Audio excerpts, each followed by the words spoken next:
নবীজি বলেন বুরাক যখন ওঠার সময় আমি তাকায় দেখলাম আস্তে আস্তে যখন উপরের দিকে ওঠে হঠাৎ যাইতে যাইতে একটা পাহাড়, ওই পাহাড়ের উপর যাওয়ার পর বোরাক দেখলাম আস্তে আস্তে তার পা ছেড়ে দেয়। বুঝলেন, বোরাক উপরে যখন ওঠে ওই প্রাণীটা উপরে উঠলে পাগুলা গুটায় নেয়, আবার নামার সময় পাগুলা ছেড়ে দেয়। বিজ্ঞান বিমান বানাইছে, প্লেন বানাইছে, হেলিকপ্টার বানাইছে, আমি অসংখ্য অগণিতবার বিমানে উঠছি, এই জন্য আমার অভিজ্ঞতা। বিজ্ঞান বিমান বানাইছে, ওই বিমানের চাকাগুলা যখন দৌড়ায় উঠার সময় আস্তে আস্তে এইভাবে বন্ধ করে নেয়। আমার নবীর বুরাকের সাথে মিলাইলে বর্তমান জামানার বিমান মিলে যায়। এই জন্য আল্লাহ রাসূল বলেন আমি তাকায় দেখলাম বুরাক সামনের দিকে যায়, হঠাৎ বুরাক তার পাটা ছেড়ে দেয়। আমাকে জিবরিল আমিন বললেন ইয়া রাসূলুল্লাহ নিচের দিকে তাকান। দেখেন আমি বোরাকের থেকে নিচের দিকে তাকাইলাম, তাকায় দেখলাম সাদা একটা জমিন দেখা যায়। নবীজি বলেন জিবরিল আমিন আমাকে বললেন ওই জমিনে নামার জন্য। আমি জমিনের মধ্যে নামলাম। জমিনে নামার পর জিবরিল আমিন আমাকে বললেন ইয়া রাসূলুল্লাহ সাল্লি হুনাকা রাকাতাইন, 2 রাকাত নামাজ আদায় করেন। আমি নামাজ আদায় করলাম, আশেপাশে তাকায় দেখলাম খেজুর গাছ। আমি প্রশ্ন করলাম এটা কোন জায়গা? জিবরিল আমিন কয় এটা হলো ওই জায়গা যেই জায়গাটার নাম হলো ইয়াসরিব। এই জায়গায় কেন নবীকে নিলেন? আল্লাহ পাক নবীকে বুঝাইয়া দিলেন হাবিব কিছুদিন পরে হিজরত করে আপনাকে মক্কা থেকে চলে যেতে হবে। যাওয়ার পর এই ইয়াসরিব নামক জায়গাটা আপনি যাওয়ার পর নাম হবে মদিনাতুর রাসূল। সুবহানাল্লাহ। রাসূল করিম সাল্লাল্লাহু আলাইহি সাল্লাম উম্মে হানির ঘরে ঘুমায় রইছে। আল্লাহর নবী বলেন আমি যখন ঘুমায় রইলাম হঠাৎ এক বর্ণনায় 2 জন ফেরেশতা আর এক বর্ণনায় 3 জন ফেরেশতা। সুবহানাল্লাহ। জিবরিল, মিকাইল, ইসরাফিল। কোন বর্ণনায় শুধু জিবরিল আর মিকাইল অথবা ইসরাফিল, বাকি 3 জনের মধ্যে ঘুরবে, কিন্তু জিবরিল থাকবে। আল্লাহর নবী বলেন উম্মে হানির ঘরের ছাদটা ফাঁকা হয়ে গেছে। ছাদ কি হয়েছে? ছাদ ফাঁকা হওয়ার পর কেউ ঘরের মধ্যে আসছে, আসার পর আমাকে কেউ একজন জাগ্রত করছে। জাগ্রত করার পর নবীজি বলেন আমি তাকায়া ঘরের ছাদের দিকে তাকায়া দেখলাম ঘরের ছাদ ফাঁকা দেখলাম। হঠাৎ আমি তাকায়া দেখলাম অটোমেটিক আবার ছাদটা লেগে যায়। এখন আপনাদের একটা প্রশ্ন, উত্তরটা মনে রাখবেন। জিবরিল আমিন ছাদ দিয়া কেন আসবে? ছাদ ছাড়া কি আসতে পারতো না? কথা কি বুঝছেন? ছাদ দিয়ে আসবে কেন? ছাদ ছাড়াও তো আসতে পারতেন। মুহাদ্দিসিনে কেরাম বলেন জিবরিল আমিন ছাদ দিয়ে আসার পর ছাদ আবার লেগে যাওয়া, আল্লাহর নবীকে এই জিনিসটা আল্লাহ দেখায় বুঝাইয়া দিলেন আজকে আশ্চর্য কিছু একটা ঘটবে। এই জন্য ছাদটা এইভাবে ফাঁকা হওয়ার পর আবার অটোমেটিক লেগে যায়। হাবিব আজকে এমন কিছু একটা ঘটবে যে জিনিসটা অটো আপনার মাধ্যমে ঘটবে, মানুষের মেধার মধ্যে ধরবে না, এমন একটা জিনিস ঘটবে। জিবরিল আমিন যখন নামলেন আল্লাহর নবীকে বসাইলেন। বসানোর পর নবী বলেন আমি আবার ঘুমায় গেলাম। বসাইছে আবার ঘুমায় গেছে। নবী বলেন এবার জিবরিল আমিন আমারে বাহিরে নিয়ে গেছে, মিকাইল আরো ফেরেশতারা ধরে আমাকে বাহিরে নিয়ে যায়। কাবা শরীফের সামনে বসায় হাতিমে কাবার মধ্যে আমি আবার হেলান দিয়ে ঘুমাইতে লাগলাম। আবার ঘুমানোর পর জিবরিল আমিন আবার আমাকে শোয়া দেয়। শোয়ানোর পর এবার আমার সিনা ফাঁকা করছে। এটাকে শক্কে সদর বলা হয়। হ্যাঁ, বক্ষ বিদীর্ণ করা। কোন বর্ণনায় 2 বার, কোন বর্ণনায় 3 বার, কোন বর্ণনায় 4 বার। বক্ষ বিদীর্ণ করলো, করার পর 2টা পাত্র আনলো। পাত্র আনার পর একটা স্বর্ণের পাত্র আর একটা রূপার পাত্র। এই পাত্র আনার পর আমার আত্মাটা বের করে একটা পাত্রের মধ্যে রেখে দেয়। পুরো অপারেশন, ওপেন হার্ট সার্জারি। আজকে বিজ্ঞান তারা দাবি করে আমরা ওপেন হার্ট সার্জারি বের করছি। বিশ্বাস করেন বিজ্ঞান আমার নবীর ওই ওপেন হার্ট সার্জারির উপর গবেষণা চালায় এটা বানাইছে।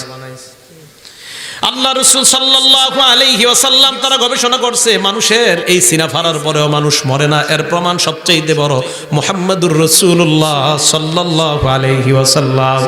যদি বলেন ইসলাম কি আবিষ্কার করছে, সবচেয়ে বড় প্রমাণ আমার নবী। তোমাদের এই জাতীয় আবিষ্কার ছাড়াই ওপেন হার্ট সার্জারি করার পরেও আল্লাহর নবীর কোনো ক্ষতি হয় নাই। আল্লাহ রাসূল সাল্লাল্লাহু আলাইহি ওয়াসাল্লাম এইভাবে করার পর কলবটা এক জায়গার মধ্যে রেখে দেয়। আরেক বর্ণনায় ঈমান, আরেকটা হলো হিকমত। ঈমান এবং হিকমতটা আরেকটা বাটির মধ্যে রাখছে। হুজুর কেমন দেখা যায় আল্লাহ ভালো জানে। এটা ওই জামানায় বিশ্বাস হতো না, কিন্তু এখন মানুষ বিশ্বাস করে থার্মোমিটার বের হওয়ার পর। জ্বর দেখা যায়নি, আরে জ্বর দেখা যায়নি, কিন্তু থার্মোমিটার দিয়ে মাপলে মানুষ বিশ্বাস করে। হা হা, তাহলে ওই জামানায় ঈমান আর হিকমত এটা কেমন? জ্বর যেমন, এই জ্বর তো দেখা যায় না, মাপলে বের হয়। তো ঈমান আর হিকমত যদি মাপতেন, কোন মাপার যন্ত্র যদি বের হয়, আবিষ্কার হয়, এটা মাপার মাধ্যমে বের হয়ে যাবে। আল্লাহ রাসূল বলেন আমার ভিতরটা সুন্দরভাবে এমন ভাবে পরিষ্কার করছে কিসের পানি? দেখো জমজমের পানি দ্বারা। এই জন্য অনেক আলেমরা বলেন, কোন কোন বর্ণনায় হাউজে কাউসারের পানির চাইতেও জমজমের পানি উত্তম। সুবহানাল্লাহ। ওলামারা বলেন কেন? হাউজে কাউসারের পানি যদি উত্তম হইতো, আল্লাহ কেন আমার নবীর কলবের ভিতরটা জমজমের পানি দিয়ে ধোয়াইলেন? সবার না, একদল আলেমদের অভিমত। জমজম কূপের পানি দ্বারা ধৌত করার পর আল্লাহর নবীর সিনাটা আবার লাগায়া দিলেন। এবার আল্লাহর নবী বলেন আমাকে এবার যখন নাকি কোথাও নিয়ে যাবে, আমাকে সুন্দরভাবে বসায়। বসানোর পর হঠাৎ আমি তাকায় দেখলাম একটা বাহন আমার সামনে আসছে।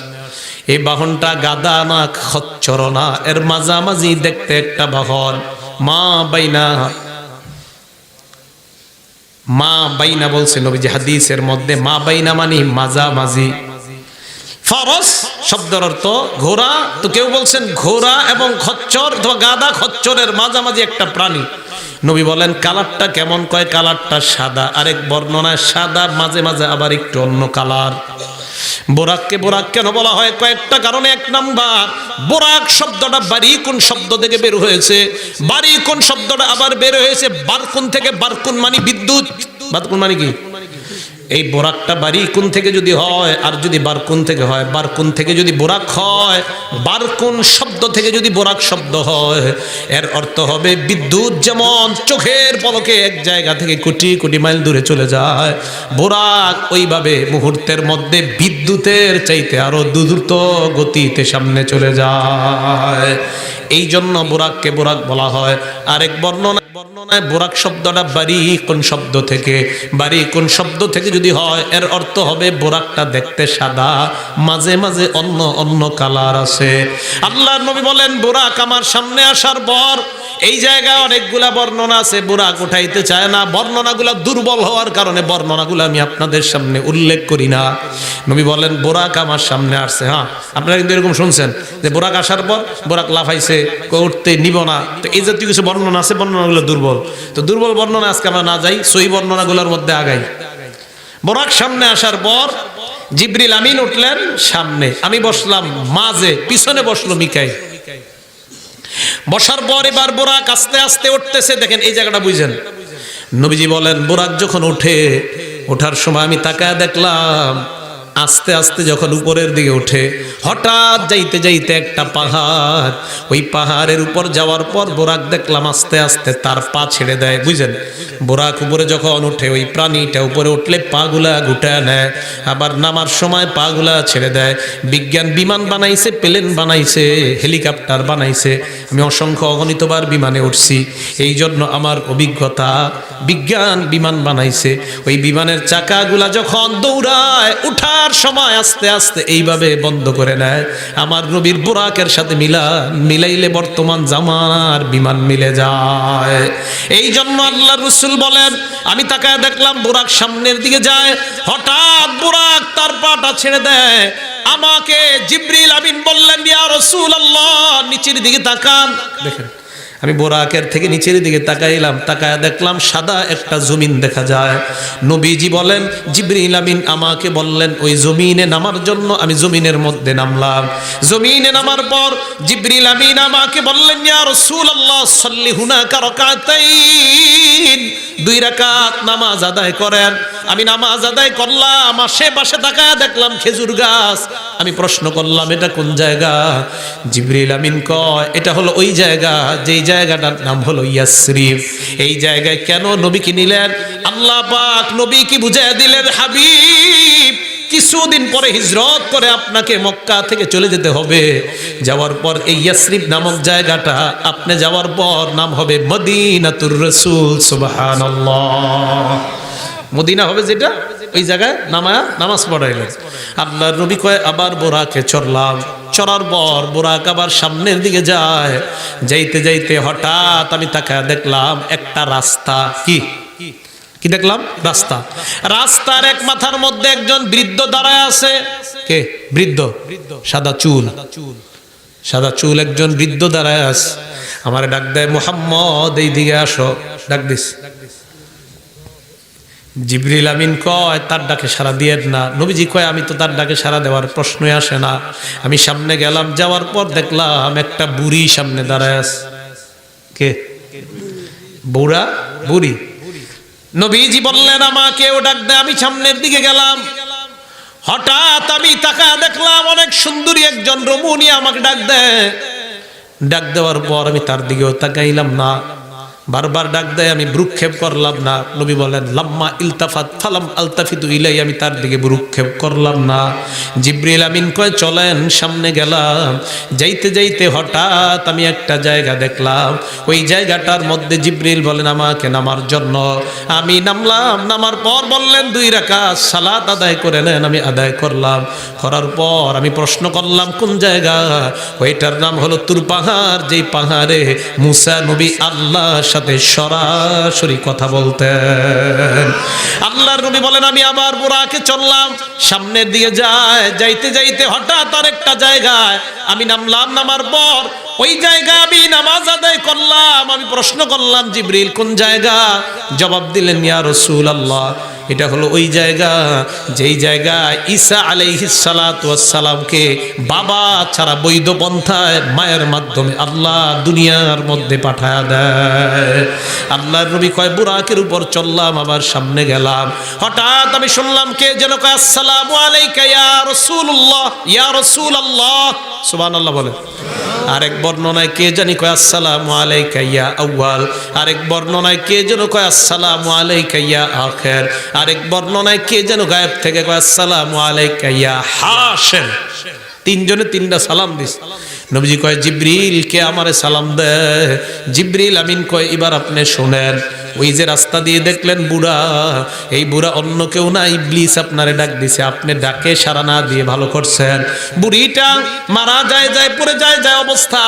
এটা হলো আপনার উম্মতের বদামলের অবস্থা। যাদের বদামল, ওই বদামলের অবস্থা ওই বুড়ির মতো। আরেক বর্ণনায় কয় ইয়া রাসূলুল্লাহ ওই বুড়ি যেমন পড়ে যায় দুনিয়াটার হায়াত আর বেশি দিন বাকি নাই। এই জন্য আল্লাহ আপনাকে দুনিয়ার রূপ দেখাইছেন। সুন্দরী যেই নারীটা আপনাকে ডাক দিলেন, এই নারীটা হলো দুনিয়ার সৌন্দর্য আর চাকচিক্য। আপনি যদি ওই নারীর কথায় সাড়া দিতেন, আপনার দুনিয়ার সমস্ত উম্মত নারীদের প্রতি আগ্রহ হয়ে যেত। আপনি সাড়া না দেওয়ার কারণে ভালো করছেন। একদল উম্মত যদিও নারী ঘটিত গুনাহের মধ্যে লিপ্ত হয়ে যায়, আরেক দল হাজার হাজার উম্মতের দিলগুলা বানাইবে আল্লাহ আনাজিল। আনাজিল শব্দটা ইনজিল শব্দের বহুবচন। ইনজিল শব্দের বহুবচন আনাজিল। আনাজিল মানে হলো ইনজিলের মাধ্যমে যেমন ট্রেন চলে, বাস চলে, গাড়ি ঘোড়া চলে, ওই আনাজিল ইনজিলওয়ালা মানুষগুলার কারণে পুরাটা দুনিয়া ধ্বংস করা থেকে আল্লাহ হেফাজত করে নিবে। আপনি না তাকায়া ভালো করছেন, তাকাইলে সবগুলা নারী লোভী হইত। নবীজি কয় বুঝলাম। সালাম দিল কে? হুজুর আপনারে যিনি সালাম দিলেন অন্য কেউ নয়।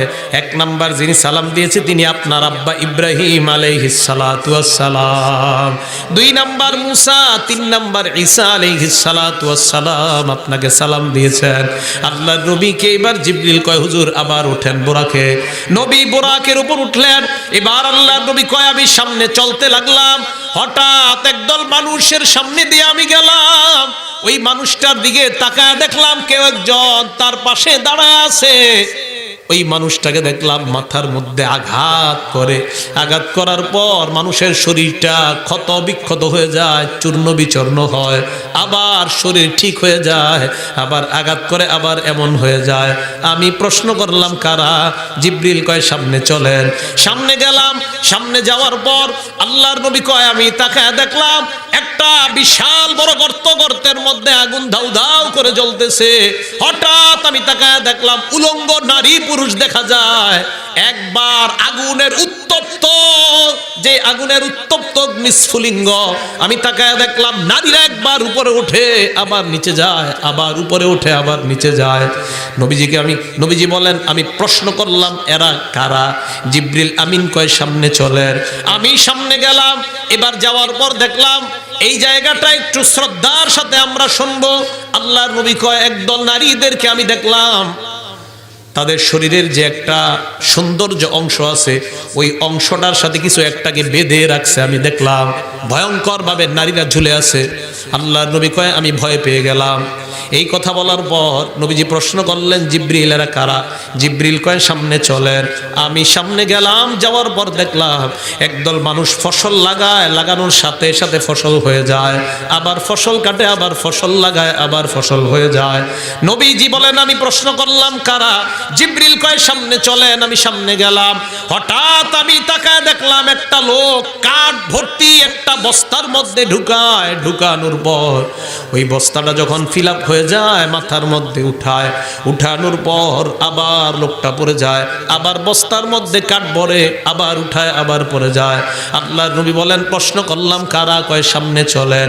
সামনে গেলাম, যাওয়ার পর দেখলাম বিশাল বড় একটা রক্তের নদী দেখা যায়।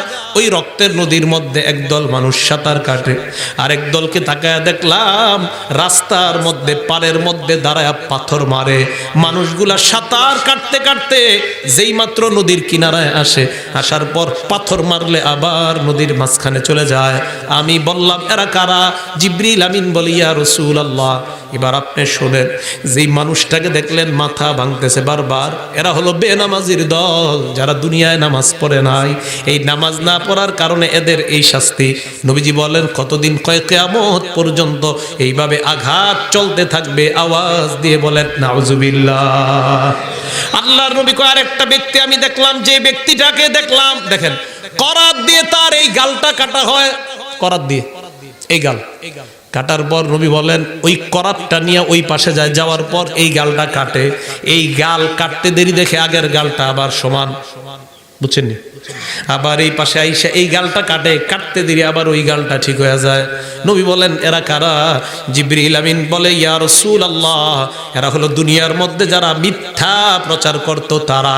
মনে রাখবেন টিভি স্যাটেলাইটে যারা মিথ্যা প্রচার করে এই হাদিসের অন্তর্ভুক্ত তারা। টিভি স্যাটেলাইট ইত্যাদির মাধ্যমে যারা মিথ্যা প্রচার করে এই হাদিসের অন্তর্ভুক্ত। নবীজি বলে বুঝলাম না, এর এরকম মারে আবার যায়, কতদিন চলবে এরকম? কয় হুজুর কিয়ামত পর্যন্ত ও সাঁতার কাটতেই থাকবে আর ওর এরকম মারতেই থাকবে, সাঁতার কাটতেই থাকবে, মারতে থাকবে সুদখুররে। নবীজি বলেন আচ্ছা সুদখুরের এই অবস্থা এই জায়গায় কিয়ামতের মাঠে কি হবে? তো কিয়ামতের মাঠের ব্যাপারে আসছে, কোটি কোটি মানুষ দাঁড়ায় থাকবে। হঠাৎ একদল মানুষ তাকায় দেখবে বড় পেটওয়ালা একদল মানুষ। এমনি তো অন্যান্য গুনাহগার আছে, কিন্তু একদল মানুষের বুতুনুহুম তাদের পেটগুলা বিশাল বড় বড় মটকার মতো। তাফসিরে মাঝারি দেখতে পারেন। তো এই পেটগুলা দেখার পর ইউরাফি বুতুনিহিমুল হাইয়াত, বাহির থেকে দেখা যাবে পেটের ভিতরে সাপ দৌড়াইতেছে। তো প্রশ্ন করবে কোটি কোটি মানুষ এরা কারা? জবাব দিবে এরা সুদখোরের দল, যারা দুনিয়াতে সুদ খাইতো এরা তারা। প্রিয় ভাইরা, সুদ খায়েন না, সুদ দিবেন না, সুদ নিবেন না। আল্লাহ আমাদের সকলকে এই সুদি কারবার থেকে হেফাজত করেন, সকলে বলেন আমিন। আরে ভাই সুদ যদি খাইতে হয় তো মানুষ দুনিয়াতে আর চাকরি বাকরি করার কি দরকার ছিল বলেন? হ্যাঁ, সুদি যদি সবকিছু হয়ে যেত তার চাকরি বাকরির দরকার ছিল কি? চাকরির বিধান আল্লাহ কেন দিলেন? কর্ম করার বিধান কেন দিলেন যদি সুদেই সবকিছু হয়ে যেত? তাহলে কি সুদ খাওয়া যাবে? জোরে বলেন সুদ খাওয়া যাবে? নবীজি বলেন এবার আমি যাইতে যাইতে হঠাৎ আমি একটা মসজিদের মধ্যে নামলাম। সুবহানাল্লাহ। এই মসজিদটা অন্য কোনো মসজিদ নয়, এই মসজিদের নাম হলো বাইতুল মুকাদ্দাস। মাসালা মনে রাখবেন, মক্কা থেকে বাইতুল মুকাদ্দাস পর্যন্ত মেয়ারাজকে যদি কেউ অস্বীকার করে তার ঈমান চলে যাবে, কাফের হয়ে যাবে। কি বললাম? মক্কা থেকে বাইতুল মুকাদ্দাস পর্যন্ত আল্লাহর নবীর মেয়ারাজকে অস্বীকার করলে কাফের হবে, আর বাইতুল মুকাদ্দাস থেকে আরশ পর্যন্ত অস্বীকার করলে ফাসিক হবে। মাসালা মনে রাখবেন। হ্যাঁ, হুজুর কাফের হবে কেন? কারণ বাইতুল মুকাদ্দাস পর্যন্ত, মক্কা থেকে বাইতুল মুকাদ্দাস পর্যন্ত বর্ণনাটা আল্লাহর কোরআনে ডাইরেক্ট। তো এই জায়গা অস্বীকার করলে কোরআন অস্বীকার করা, কোরআন অস্বীকার করলে ঈমান থাকে না যায়? ঈমান থাকে না চলে যায়? চলে যায়। এই জন্য আল্লাহ বলেন সুবহানাল্লাযী আসরা বিআবদিহি লাইলাম মিনাল মাসজিদিল হারাম ইলাল মাসজিদিল আকসা। পুত পবিত্রতা বর্ণনা করছি ওই সত্তার, যিনি রাতের বেলায় তার বান্দাকে ভ্রমণ করায়ছেন মক্কা থেকে মসজিদে আকসা বাইতুল মুকাদ্দাস পর্যন্ত রাতের সামান্য অংশে ভ্রমণ করিয়েছেন। আল্লাহ এই জায়গায় বলছেন আব্দুন। মনে রাখবেন, আব্দুন বলা হয় যার মধ্যে দুইটা জিনিস আছে, শরীর এবং আত্মা। শরীর এবং, অনেকে বলতে চায় নবীর মেরাজ হয়েছে স্বপ্নে। স্বপ্নে আল্লাহ বলেন বিআবদিহি, যিনি তার বান্দারে নিছে। মনে রাখবেন, বান্দা তাকে বলা হয় যার মধ্যে আত্মা থাকে এবং শরীর থাকে। নবীর যদি স্বপ্নে মেরাজ হয় তাহলে তো নবীর শরীরটা মেরাজের মধ্যে যায় না। আল্লাহ বলেছেন তার বান্দা, এই বান্দা প্রমাণ করে আল্লাহর নবীর দেহ এবং আত্মা সরাসরি আমার আল্লাহ আরশ পর্যন্ত পৌঁছায় দেয়। আল্লাহর নবী বলেন বাইতুল মুকাদ্দাসে যাওয়ার পর দেখেন দেয়াল আছে না, দেয়াল, এই দেয়ালের মধ্যে তাকায় দেখলাম এভাবে হাত দিছি, এই যে হাত দিছি, হাত দিয়া দেখলাম একটা জায়গায় ইট পরিমাণ একটা জায়গা ফাঁকা, ইট দেয়ালে।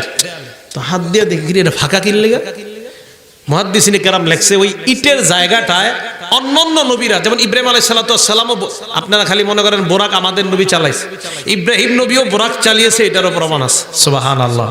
তো অন্যান্য নবীরা তাদের বাহন চালানোর পর এই বাইতুল মুকাদ্দাসের আশেপাশে তো প্রচুর নবী, অসংখ্য অগণিত নবী কিন্তু বাইতুল মুকাদ্দাসের আশেপাশে।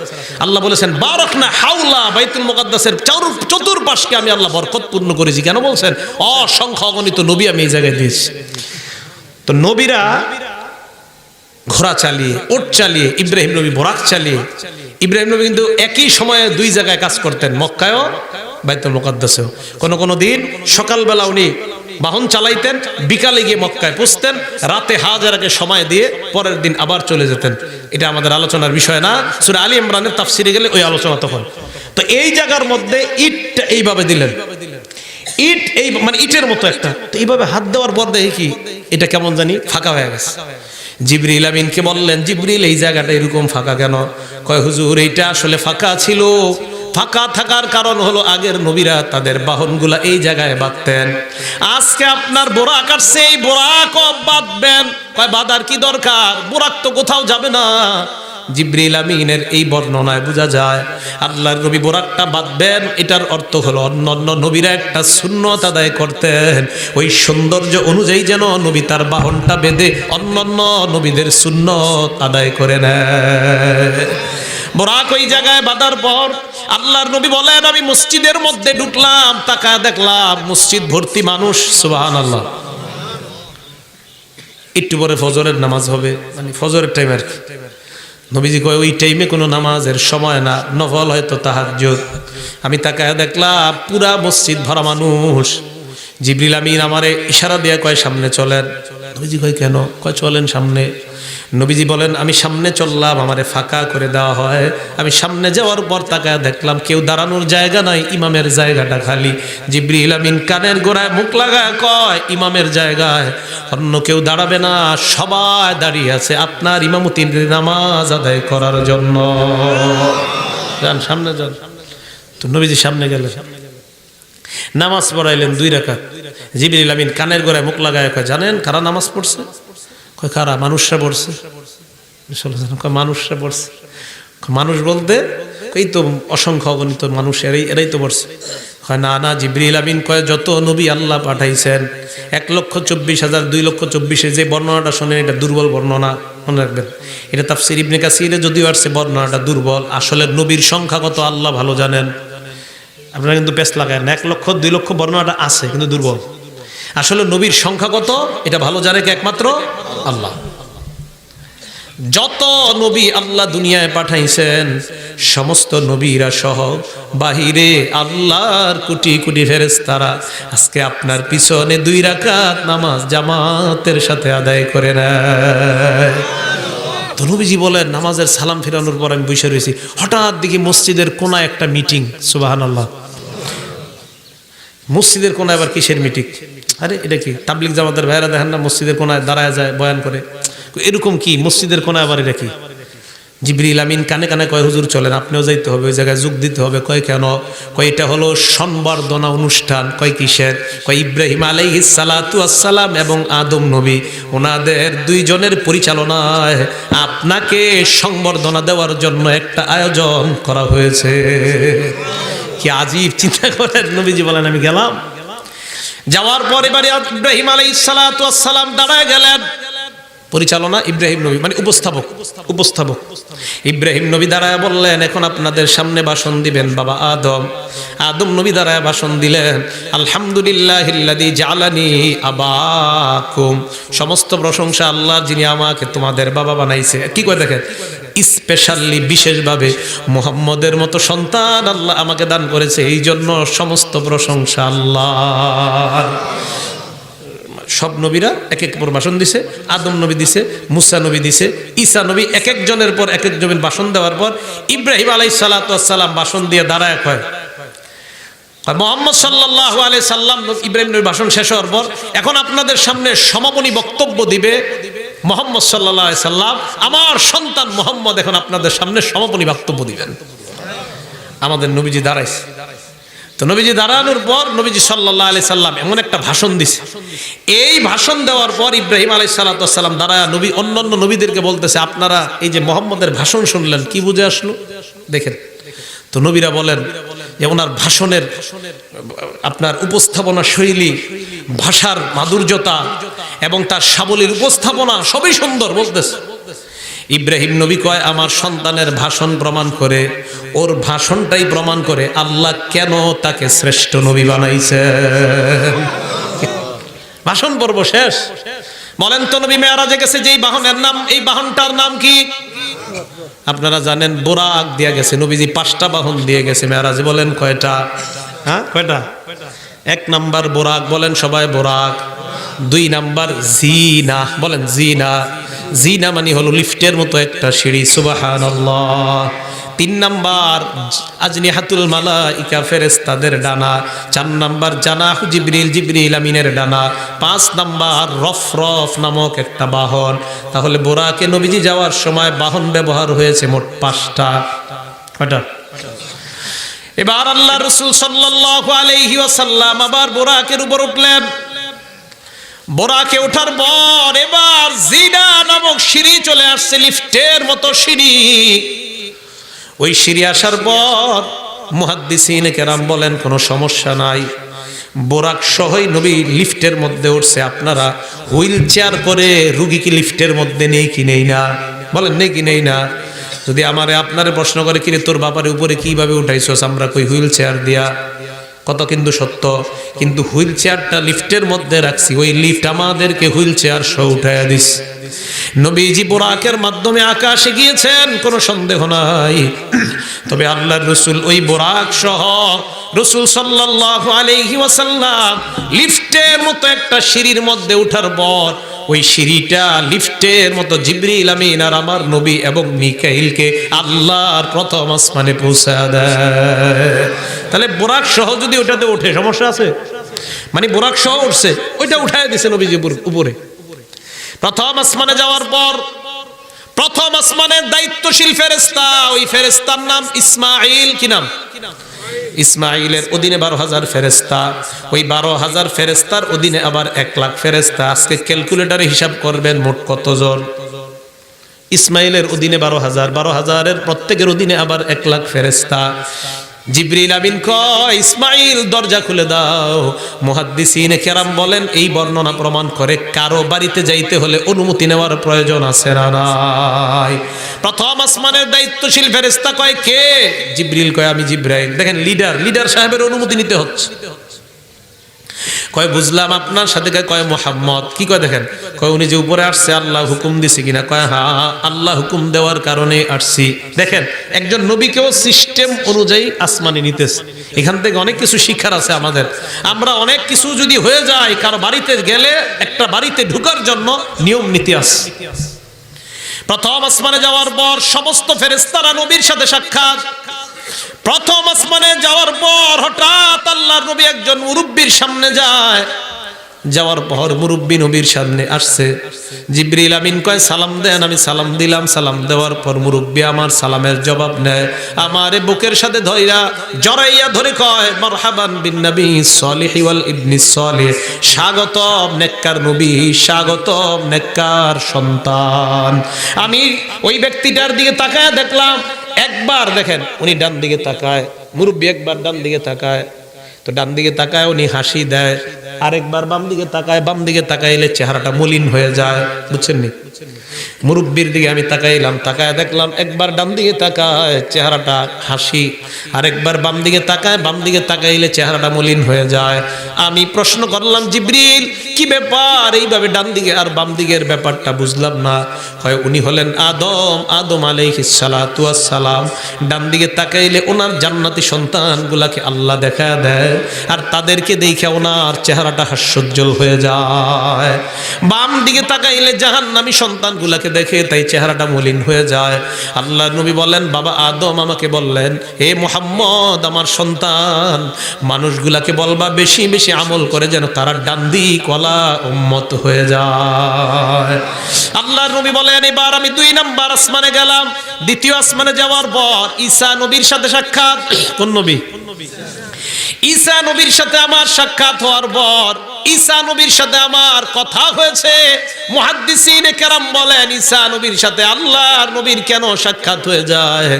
ঈসা নবীর সাথে সাক্ষাতের এই আরেকটা অর্থ হলো এই, ঈসা নবীকে আল্লাহ পাক রব্বুল আলামিন নবীর সাথে কথা বলা জানা দেয়, আমি আপনার উম্মত হইয়া আখিরি জামানায় আবার আসরের নামাজের সময় ইমাম মাহদি আসরের নামাজে দাঁড়াবে, নামাজ তখনও শুরু করবে না।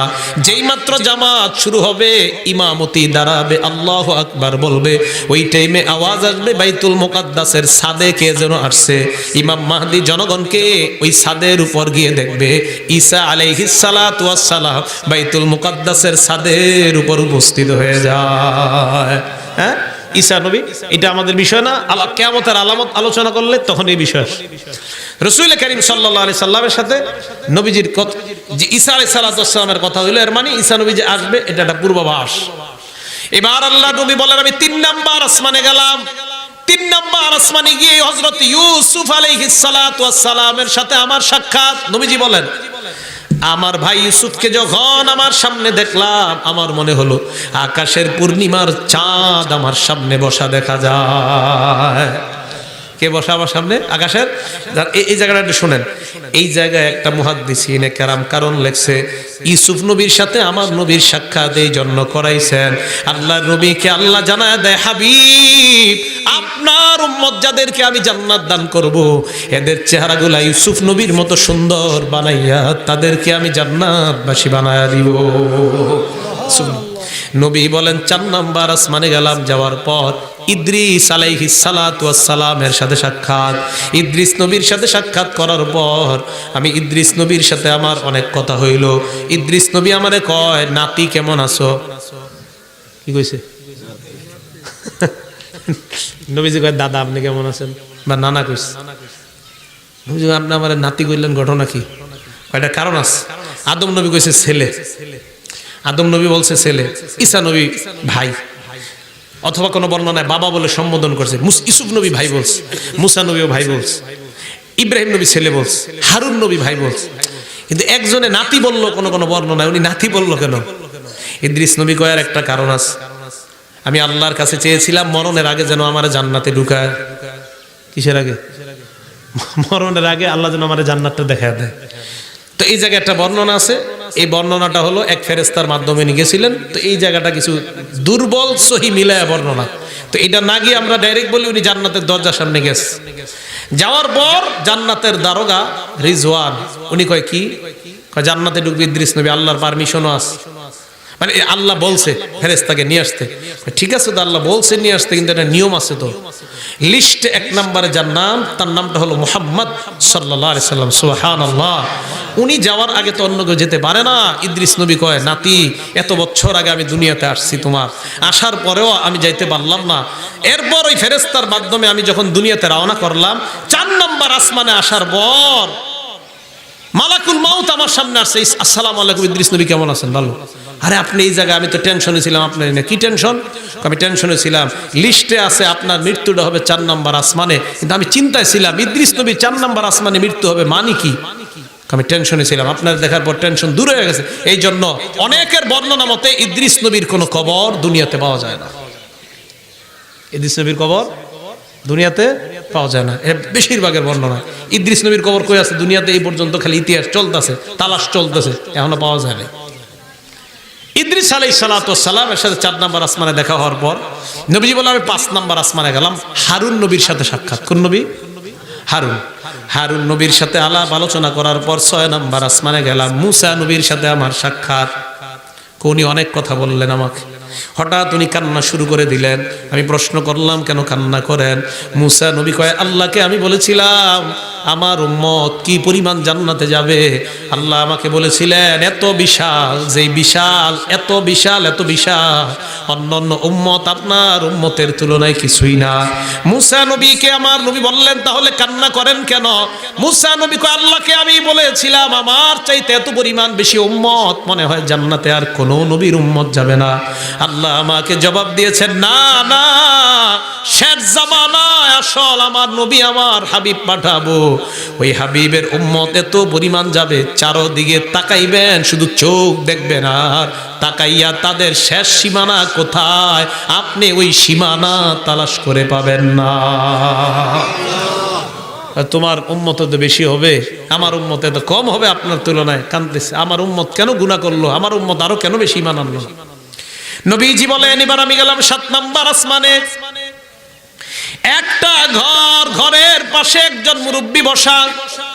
আরেক বর্ণনায় একটা বড় গাছ দেখলাম, গাছের গোড়ায় একজন মুরব্বী বসা। আমি ওই মুরব্বীকে দেখলাম, মুরব্বী আমাকে স্বাগত জানাইলেন, সন্তান বললেন। আমি দেখলাম তার সামনে অনেকগুলা বাচ্চা সন্তান বসা। আমাকে জিবরিল আমিন বললেন উপরে ওঠার জন্য। গাছের উপরে উঠলাম, অনেক কিছুই আমি দেখলাম। এবার আমি জিবরিল আমিনকে প্রশ্ন করলাম, ওনার সামনে বাচ্চাগুলাকে। জিবরিল বললেন, উনি ইব্রাহিম আলাইহিস সালাতু ওয়াস সালাম।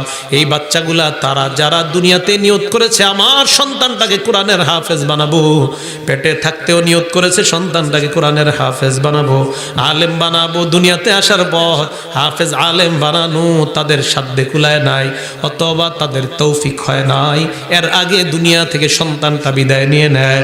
মা বাবার নিয়ত আল্লাহ জানতেন, ওই নিয়ত পুরা করার জন্য, হাফেজ আলেম বানানোর জন্য ওই বাচ্চাগুলাকে আল্লাহ ইব্রাহিম নবীর ক্লাসের মধ্যে ভর্তি করায় দেয়।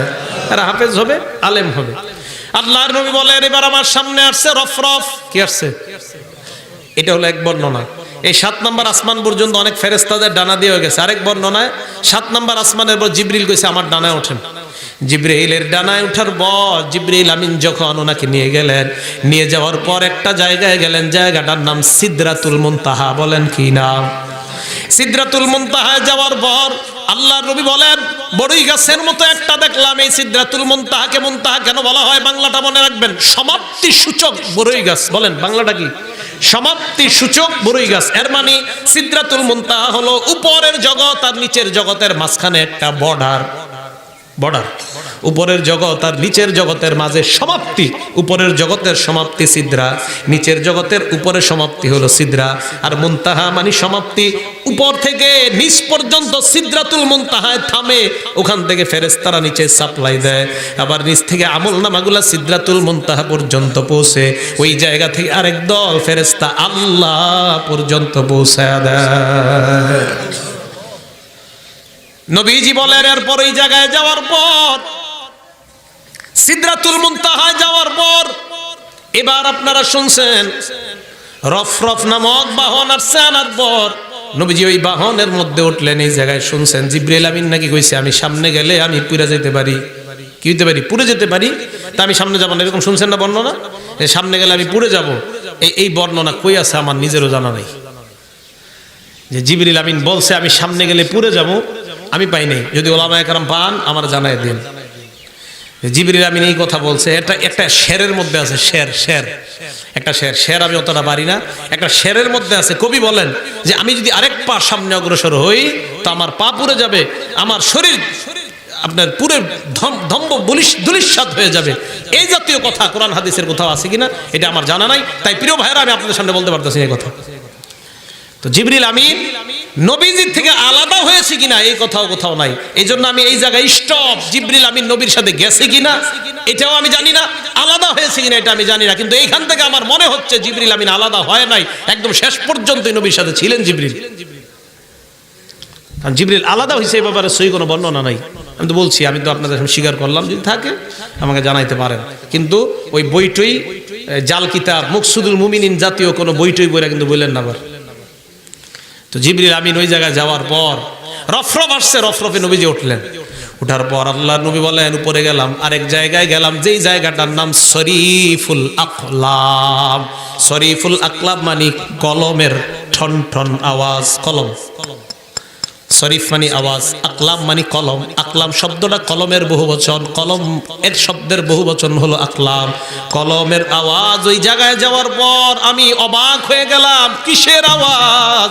জিবরিল আমিনের থেকে জবাব আসে, ইয়া রাসূলুল্লাহ, কলমের আওয়াজ। এই কলম দিয়ে উম্মতের ভাগ্য লিপিবদ্ধ করা হয়। মনে রাখবেন, দুনিয়াতে সর্বপ্রথম আল্লাহ যে জিনিসটা বানাইছে এই জিনিসটা হলো কলম। জোরে বলেন কি?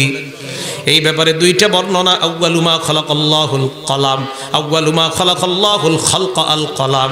আল্লাহ সর্বপ্রথম যে সৃষ্টিটা বানাইছেন এই সৃষ্টিটা হলো কলম। এটা মুসলিম শরীফের বর্ণনা। দুর্বল কিতাবের বর্ণনা আছে একটা, আউয়ালু মা খালাকাল্লাহু নূরি, আল্লাহ সর্বপ্রথম আমার নূর বানাইছে। এটা বলা হয়, অনেকে বলে নবীর নাকি নূর বানাইছে সর্বপ্রথম। ওই বর্ণনা নিতান্তই দুর্বল। কলমের বর্ণনা মুসলিম শরীফের হাদিস। অতএব দুর্বলটা বাদ, আসলটা গ্রহণ করা, এটাই গ্রহণ করা। সর্বপ্রথম আল্লাহ কলম বানাইছেন। ওই সিন্নি জিলাপি খাইতে গিয়া ওই প্রমাণ দেওয়া হয় যে প্রথম নূর বানাইছে নবীর। হ্যাঁ, এটা সঠিক না, এটা সত্যি কথা না। রাসূল করিম সাল্লাল্লাহু আলাইহি সাল্লাম ওখানে গেলেন। যাওয়ার পর এবার আপনাদেরকে যে কথাটা আমি বলবো, আরশ পর্যন্ত যাওয়ার পর আল্লাহকে নবীজি সরাসরি দেখছে কিনা এই ব্যাপারটা নিয়ে সাহাবাদের মাঝে মতভেদ হয়ে গেছে। আম্মা জান আয়েশা সিদ্দিকা এক পক্ষে ছিলেন, আব্দুল্লাহ ইবনে আব্বাস আরেক পক্ষে ছিলেন। মতভেদপূর্ণ জায়গায় আমরা চুপ থাকি। আল্লাহরে দেখছি কি দেখে না এটা আল্লাহ জানে, আমাদের নবীজি জানে। আপনারা অন্তত আমার মুখে এটা শুনতে চান না, আমি এই জায়গাটা বলতে পারবো না। এই জায়গার পরে যে বর্ণনাগুলো, একটাও সহি বর্ণনা পাওয়া যায় না, এর উপরের বর্ণনাগুলা সহি বর্ণনা পাওয়া যায় না। তাই ওই জায়গাগুলো আমি আলোচনা করতে চাচ্ছি না। আম্মা জান আয়েশা সিদ্দিকার আব্দুল্লাহ ইবনে আব্বাসের মধ্যে এই জায়গায় মতভেদ হয়ে গিয়েছে। নবীজি সাল্লাল্লাহু আলাইহি সাল্লাম ওখানে গিয়ে আল্লাহর সাথে কথোপকথন হয়েছে এটা বলা যায়, কিন্তু সরাসরি দেখেছেন কিনা এটার মধ্যে সাহাবাদের মাঝে দুই দল হয়ে গেছে। তো নবীজি সাল্লাল্লাহু আলাইহি সাল্লাম ওখানে গেলেন। যাওয়ার পরে আল্লাহ পাক রব্বুল আলামিন নবীজিকে বললেন, হাবিব, তায়েফের মাঠে আপনি কইছেন আমি আপনার কার কাছে ছেড়ে দিস? মনে আছে না? তায়েফের মাঠে বলছে, আপনি বলছেন আপনার কার কাছে ছেড়ে দিস? আমি আপনাকে কারো কাছে ছাড়ি নাই। আমি আপনার আলোচনাকে পুরা দুনিয়ার কাছে উঁচু করে দিলাম। এই আলোচনা কি উঁচু? আমার নামের সাথে আপনার নামটাও দুনিয়ার মানুষ স্মরণ করবে। লা ইলাহা ইল্লাল্লাহ মুহাম্মাদুর রাসূলুল্লাহ। আযানের মধ্যে আল্লাহর নাম উচ্চারিত হয়, মুহাম্মদ সাল্লাল্লাহু আলাইহি সাল্লামের নাম উচ্চারিত হয়। নামাজের মধ্যে আল্লাহর নাম হয়, দুরূদের মধ্যে মুহাম্মদ সাল্লাল্লাহু আলাইহি সাল্লামের নাম উচ্চারিত হয়। আল্লাহর পাশাপাশি আমাদের নবীর নামটা উঁচু করে দিয়েছে আল্লাহ। এটাই আল্লাহ বলেছেন, রাফা'না লাকা যিকরা, আমি আপনার আলোচনাকে পুরা দুনিয়ার মধ্যে উঁচু করে দিলাম। এই কথোপকথন পড়ার পর নবীজিকে আল্লাহ বললেন, আপনার উম্মতের জন্য একটা হাদিয়া দিয়ে দেই, এই হাদিয়াটা নিয়ে দিয়ে দিবেন। আল্লাহ কি হাদিয়া? নেন 50 ওয়াক্ত নামাজ নিয়ে যান। কয়েকত? আমরা কয়েকত পড়ি মানে পড়েন নাকি আপনারা? 5 ওয়াক্তই পড়েন? আচ্ছা আচ্ছা আচ্ছা। নবীজি সাল্লাল্লাহু আলাইহি সাল্লাম 50 ওয়াক্ত নামাজ নিয়ে রওনা করছে। রওনা করার পর 6 নাম্বার আসমানে মুসা নবী কয়, কই যান? কয় দুনিয়াতে যাই। কয় কি দিছে আল্লাহ? কয় আল্লাহ অনেক কিছু দিয়েছেন, এর মধ্যে একটা দিছে 50 ওয়াক্ত নামাজ। মুসা নবী কয়, সর্বনাশ, উম্মত কেমন এটা আমার ভালো করে জানাস। উম্মত 50 ওয়াক্ত জিন্দেগিতেও পড়বে না, তাড়াতাড়ি আল্লাহর কাছে যান, কমায় দিতে বলেন। এই সহিহ বর্ণনা, এই বুখারী তো আছে, মুসলিম শরীফ আছে। নবীজি গেলেন, যাওয়ার পর এক বর্ণনায় 10 ওয়াক্ত, আরেক বর্ণনায় 5 ওয়াক্ত কমায় দিস। আবার আসছে মুসা নবী কয় আবার যান, আবার আসে, আবার যান, আবার আসে, আবার যান, কমাইতে কমাইতে 45 ওয়াক্ত নামাজ কমায় দিছে। আছে কয় ওয়াক্ত? মুসা নবী কয় কয় ওয়াক্ত? আমাদের নবী জবাব দেয় খামসা সালাওয়াত, 5 ওয়াক্ত নামাজ দিছে আল্লাহ। মুসা নবী কয় না না, 5 ওয়াক্ত পড়তে পারবে না। মুসা নবীর কথা ঠিক কিনা? কি বলেন আপনারা? আমাদের নবী কয় কি করবো? আল্লাহর কাছে যান। নবী জবাব দেয় ইস্তাহিয়াতু রব্বি, আমার লজ্জা হয় আর আল্লাহর কাছে যাইতে। হাবিব 5 ওয়াক্ত নামাজ নিয়ে দুনিয়ায় রওনা করলেন। আল্লাহ ডাক দিয়ে বলে, হাবিব 50 ওয়াক্ত নামাজ দিয়েছিলাম, আপনার উম্মত 50 ওয়াক্ত পড়লে আমি 50 ওয়াক্তের সওয়াব দান করতাম। আপনার উম্মতকে জানায়া দেন ইফতারাদাহুন্নাল্লাহু খামসা সালাওয়াত, এদের উপর 5 ওয়াক্ত নামাজ আমি ফরজ করলাম। লা ইউবাদদালুল কাউলু লাদাইয়া, আমি আল্লাহর কথার কোনো নড়চড় হয় না। 50 ওয়াক্ত পড়লে সওয়াব দিতাম, 50 ওয়াক্ত কথা আগেরটাই, 5 ওয়াক্ত যদি পড়ে 50 ওয়াক্তের সওয়াব দিয়ে দিলাম। আমার কথা নড়চড় নাই, 50 ওয়াক্ত সওয়াব ওইটাই ঠিক থাকবে। 5 ওয়াক্তই পড়তে বলেন, আমরা তো বুড়ি না। নবীজি দুনিয়াতে আসলেন, আসার পর নবীজি বলেন যেই মাত্র আসতে লাগলাম, হঠাৎ আমি দেখলাম একদল মানুষ। আমি দেখি এরা মক্কার অমুক দল, মক্কার ওই দলগুলা। এই জায়গাটা শুনেন, আমি ওই দলের কয়েকজনকে ডাক দিলাম, এরা এইভাবে উপরে উপরে তাকাইছে, অন্ধকারে আমার দেহ না। হঠাৎ তাদের একটা বাহন হারায় গেছে, ওট হারায় গেছে, ওই ওট তালাশ করতে গেছে। আরে তাদের ওই জায়গায় পানি ছিল, আমি একটু পানি পান করছি। নবীজি কয় এটা করার কারণ আছে। এরা একটু পরে আসছে, আইসা দেখে এদের পানি নাই, সর্বনাশ, পানি কে খাইলো? কোনো মানুষ তো নাই, বুঝলেন? এবার আল্লাহর নবী বলেন আর একটু সামনে গেলাম, যাওয়ার পর দেখলাম একটা উটের উপর লাল বস্তা, সাদা বস্তা, কোনো বর্ণনায় কালা বস্তা। আল্লাহর নবী কয় হঠাৎ একটা আওয়াজ হয়, ওই আওয়াজে উটটা মারা যায়। 2 দল। আমি এই দলগুলা দেখার পর ফজরের আগে গিয়ে কাবা শরীফের সামনে উপস্থিত হয়ে গেলাম। ফজর নামাজের পর ঘোষণা দিলাম, আমি এক রাতের মধ্যে না, লাইলান বলেন, লাইলান শব্দের অর্থ রাতের সামান্য কিছু অংশে আমি দুনিয়া থেকে 7 আসমানের উপর সিদরাতুল মুনতাহা, শরীফুল আকলাম, জান্নাত, জাহান্নাম সব দেখে আমি দুনিয়ার মধ্যে আসলাম। ফজরের পরে আবু জাহেল কয়, তালি দেওয়া শুরু করছে ঘটনা একটা। কয় কি? মোহাম্মদ এতদিন যা বলতো মোটামুটি একটা লিমিটের মধ্যে ছিল, আজকে লিমিট ক্রস করে ফেলছে। একজনকে কয় তাড়াতাড়ি আবু বকরের কাছে যাও, যাওয়ার পর আবু বকরকে প্রথম সংবাদটা দাও, তোমার দোস্ত কাবার সামনে দাঁড়ায় এই কথা বলতেছে। একজন দৌড়ায় গেছে, গিয়ে কয় আবু বকর মুহাম্মদ সাল্লাল্লাহু আলাইহি ওয়াসাল্লাম এই কথা কয়। কি কইছে? কয় রাতের সামান্য অংশ নাকি সব ভ্রমণ করে আসছে। আবু বকর কয় আমার নবী বলছেনি? কয় হ্যাঁ। আবু বকর কয় সন্দেহ ছাড়া আমি বিশ্বাস করে নিলাম, কোনো সন্দেহ নাই। দৌড়ে আসছে, আইসা কয় বস। আবু জাহেল কি হইছে? না কাজ হয় নাই। আবু বকর বিশ্বাস করছে। আবু বকর কয় আমি চিন্তায় পড়ে গেলাম, নিশ্চিত আমার নবীরে জ্বালাইতেছে কাবা চত্বরে। আমি দৌড়ে গেলাম, কাবা চত্বরে যাওয়ার পর আল্লাহ রাসূল সাল্লাল্লাহু আলাইহি ওয়াসাল্লাম বেঈমানদেরকে বলতে লাগলেন, শুধু তাই নয়, রাতের বেলা আসার সময় আমি তোমাদের 2টা ব্যবসায়ী কাফেলাকে দেখলাম। একদল কাফেলাকে অমুক জায়গায় দেখলাম, ওই জায়গায় তাদের পানি আমি পান করেছিলাম, আয়েশা তারা পানিটা পায় নাই। তোমরা ওরা আসলে জিজ্ঞাসা করবা কথাটা সত্য কিনা। আরেক দলের উট লাফাইতে লাফাইতে আমার বুরাকের আওয়াজে উটটা মারা গেছে। এই হাদিস থেকে বোঝা যায় হেলিকপ্টার আর জাহাজের আওয়াজটাও নকল করা। হ্যাঁ, বুরাকের আওয়াজে বাহন মারা গেছে। হ্যাঁ, কথাগুলা যারা আধুনিক শিক্ষা শিক্ষিত কথাগুলো গবেষণা করবেন। বিমান, শক্কে সদর, ওপেন হার্ট, এই জায়গাগুলো আপনারা গবেষণা করবেন, দেখবেন মাশাআল্লাহ কোরআন হাদিস থেকে আপনারা নির্যাস পাবেন। আর সূরা বানী ইসরাঈল যদি ঘরে তাফসীর থাকে বাংলা, ওখান থেকে আপনারা পড়বেন এবং ভিতরে ঢুকবেন, তো দেখার পরে দেখবেন আপনারা না সূরা বানী ইসরাঈলটা পড়বেন। আর সূরা নাজ 27 নম্বর পারার 5 নম্বর পৃষ্ঠা, যাওয়ার নাজমি ইদা হাওয়া মা দাল্লা সাহিবুকুম, এখান থেকে বেশ কিছু আয়াত পড়বেন। মাশাআল্লাহ অনেক আধুনিক শিক্ষিত যারা তাদের ঘরে এখন কোরআন তাফসীর থাকে, তো ইবনে কাসিরটা যদি থাকে এটা পড়তে পারেন, আর মাআরিফুল কোরআনটা যদি থাকে ওইটা একটু দেখে নেবেন।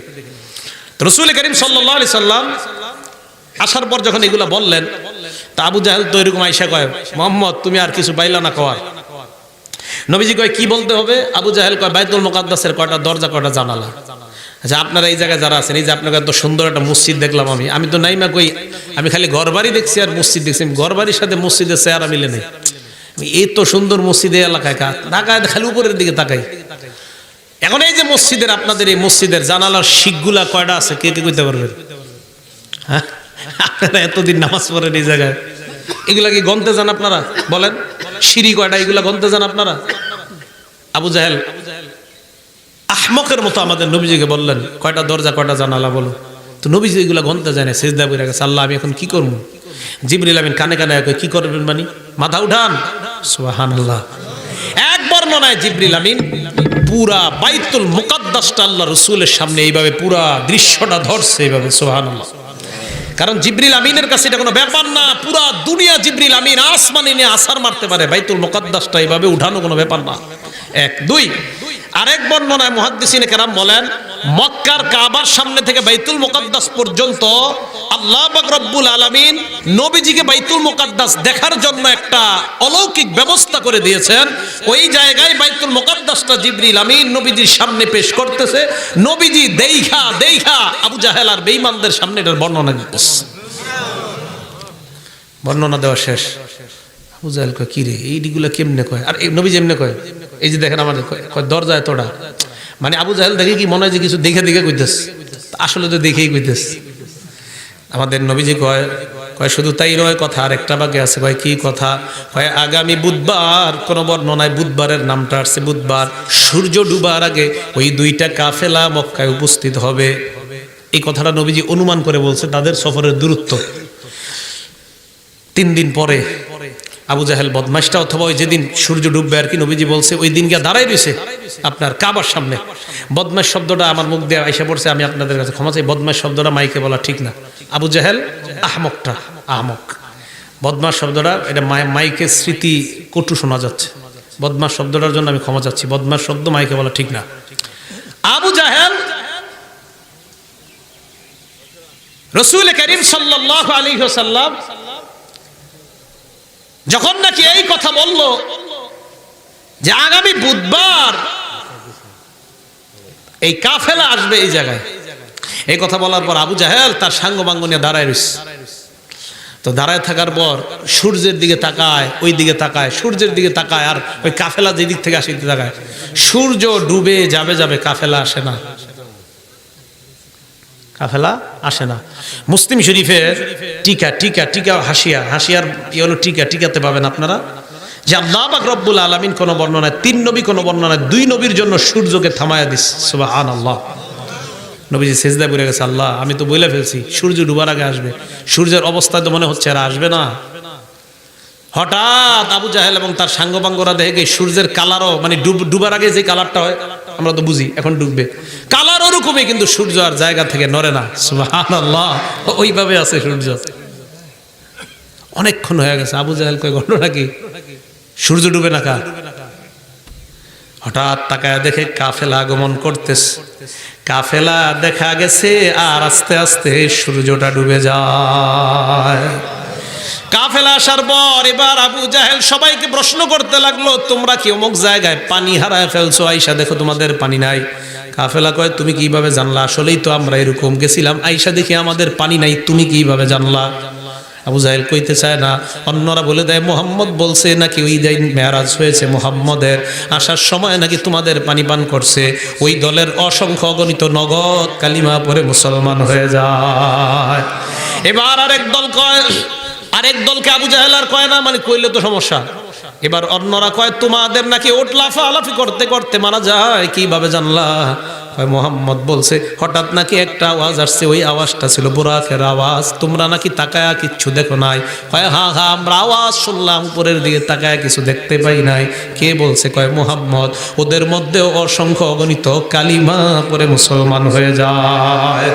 সূর্যটা ডুবতেছে, এই দৃশ্য দেখে অনেকে মুসলমান হয়। আবু জাহেলের সাঙ্গপাঙ্গরা কয় লিডার সূর্য ডুবার ব্যাপারে কি বলবেন? কয় কিছু বুঝো না, এটা মুহাম্মদের বড় ধরনের একটা জাদু। এই জাদুর কারণে সূর্যটা আটকায় ছিল। এই জাদুতে তোমরা বিশ্বাস করবা না। আওয়াজ দিয়া বলেন নাউজুবিল্লাহ। আল্লাহ রাসূল সাল্লাল্লাহু আলাইহি সাল্লাম মেরাজ থেকে আসলেন, 5 ওয়াক্ত নামাজ উম্মতের জন্য শিক্ষা দিয়ে দিলেন। জিবরিল আমিন নবীজি সাল্লাল্লাহু আলাইহি সাল্লামকে একদিনে অথবা মতান্তরে 2 দিনে, নবীজি সাল্লাল্লাহু আলাইহি সাল্লামকে এক বর্ণনা একদিনেই 5 ওয়াক্ত নামাজ 2টা পদ্ধতিতে, পদ্ধতি বলতে আপনারা আবার বুঝেন না, নামাজ মনে ওমনে না ওমনে এরকম না, 2টা সময়ে। এই জন্য সময়ের মধ্যে ইমামদের মাঝে মতভেদ যে একটা কাঠি দুপুরে দাঁড় করানোর পর ওই কাঠির এক বরাবর হলে ছায়া হলে নামাজ পড়া যাবে কি যাবে না, বাকি দ্বিগুণ হলে পড়া যাবে কি যাবে না, এটা অন্য মাসালা। তো জিবরিল আমিন এই পদ্ধতিগুলোতে নবীজিকে নামাজ শিখায়া বললেন, আপনার উম্মতকে এই পদ্ধতিগুলোতেই নামাজ শিক্ষা দিয়ে দিবেন। কিয়ামত পর্যন্ত উম্মত যদি এইভাবে নামাজ পড়ে, আল্লাহ পাক রব্বুল আলামিন তাদেরকে 50 ওয়াক্ত নামাজের সওয়াব দান করবেন। রাসূল করিম সাল্লাল্লাহু আলাইহি সাল্লামের এই মেরাজকে আমরা আমাদের জীবনে যেন বাস্তবায়িত করতে পারি। নবীজি আমাদের জন্য যে হাদিয়াটা নিয়ে আসলেন নামাজ, এই নামাজটা যেন আমাদের জীবনে বাস্তবায়ন করতে পারি। আপনাদের এলাকার যে সুন্দর একটা মসজিদ, মসজিদের সৌন্দর্যতা আরও বেড়ে যাবে যদি মসজিদের মুসল্লিগুলো বেড়ে যায়। আল্লাহ পাক রব্বুল আলামিন আমাদের সকলকে মেরাজের শিক্ষা ঘরে ঘরে সর্বত্র যেন আমরা ছড়িয়ে দিতে পারি, আল্লাহ তৌফিক দান করেন। আমিন। ওয়া আখিরু দাওয়ানা আনিল হামদুলিল্লাহি রাব্বিল আলামিন।